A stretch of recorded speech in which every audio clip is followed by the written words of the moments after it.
So, took my nail set, or my tooth set, and it's hard to tell. I did alternate them.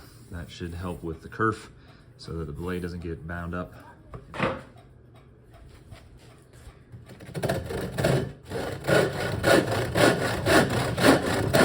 It's a much bigger socket.